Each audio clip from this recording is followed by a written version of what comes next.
Hey guys, I want to just take a minute and talk about what's been going on. For a little over a month, maybe 2 months now, we've been without a car. The coolant system on ours died, so I've been walking to work. I got a little bit of video of that.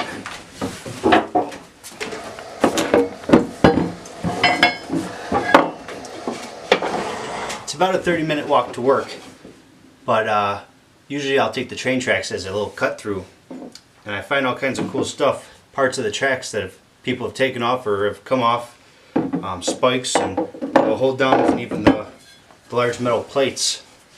Heavy stuff. I got a little bit of video of that. Something else I want to talk about. Lately I've been doing a frameless cabinet build. The frameless cabinets were pretty straightforward. The doors, one sec.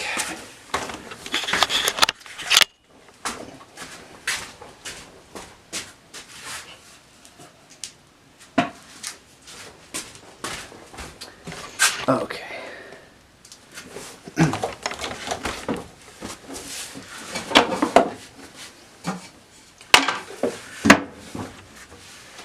The doors are shaker style doors with an inset panel.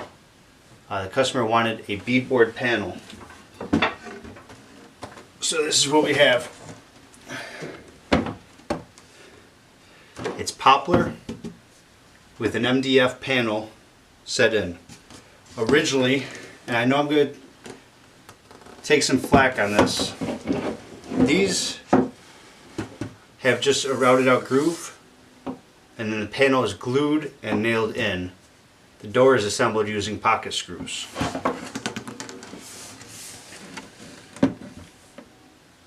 Originally I was going to use a standard cope and stick shaker style bits, but the place where I got all my plywood from only had, I think it was oak, maple, and cherry for the panels. And since I'm painting it white, I didn't want to spend too much money on it. And I knew I can go to Home Depot and get the panels for a couple bucks, $8 for a 4x8. The problem is,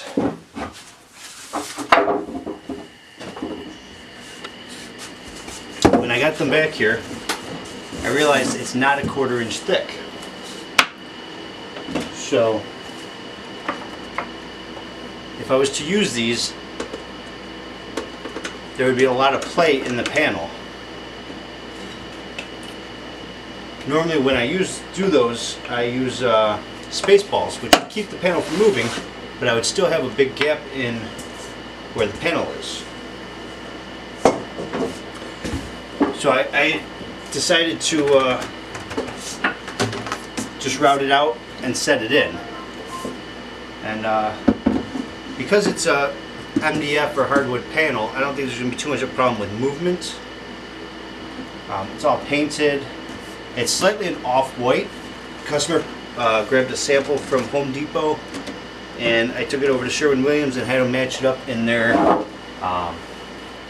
pre-catalyzed water-based epoxy. It's coffee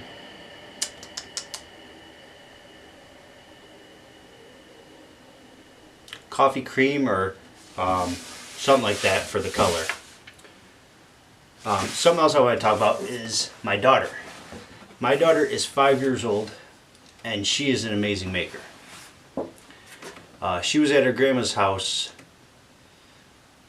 over the weekend, I think, and she came home with a TV. Now she is 5 years old, and she loves to make stuff and take stuff from her idea and make it real. Doesn't matter what the materials are, she can make it. So she came home with a TV.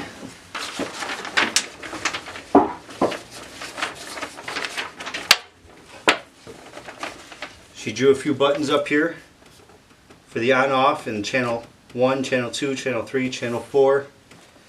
Attached a little string on both sides.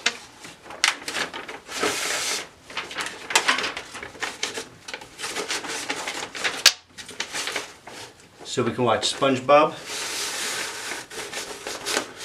Box Trolls, Space Jam, and Mickey Mouse. And I thought that was just amazing.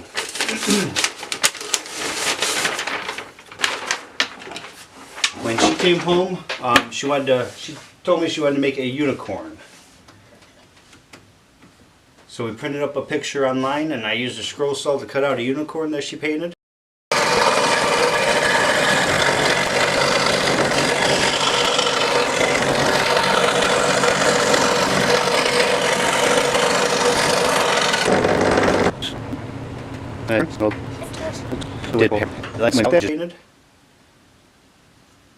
And then that same day, she told me she wanted to make a chair. We did our drawings, figure out what she wanted, talked about it,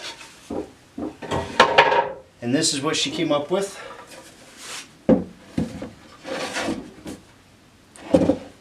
Got one solid piece in the front, one solid piece in the back, with a piece of plywood and a little support piece. She likes to use this as a little shelf. I had cut the pieces and put it together, and then she helped put a coat of polyurethane on it. She's very impatient. She didn't want to wait for this. She's used to tape and staples to make stuff what she wants instantly. And so I used some glue and pocket holes so that we can get this together right away. Took about 15-20 minutes, and she was able to use it that night to watch movies. And then we brought it back downstairs, and the next day put a coat of polyurethane on it.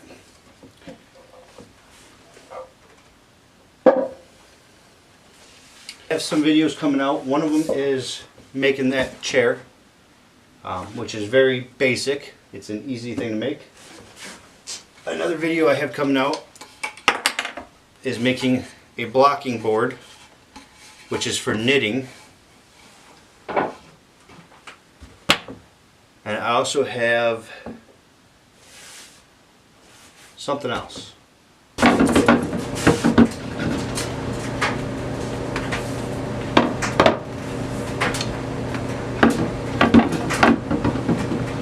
Some stuff to look forward to coming up. I just released a video which was painting, the assembly and painting of these doors. I did forget, I must not have recorded it. I used my router table to route out the groove on the inside, and then put a bead of glue and a few little brad nails to hold that in. I didn't show that in the video. Most of you will know how that was done.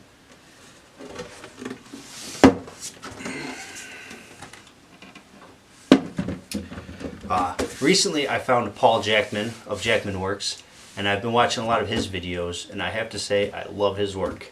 I also like the pallet wood workbench. I have lots of pallet wood, and I think I'll have to use some of it for that.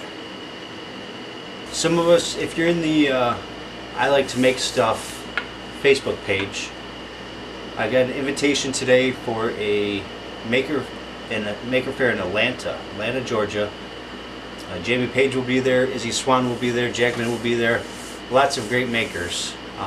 If you can make it out, definitely try to do that. I'm in Buffalo. It's not too far from me.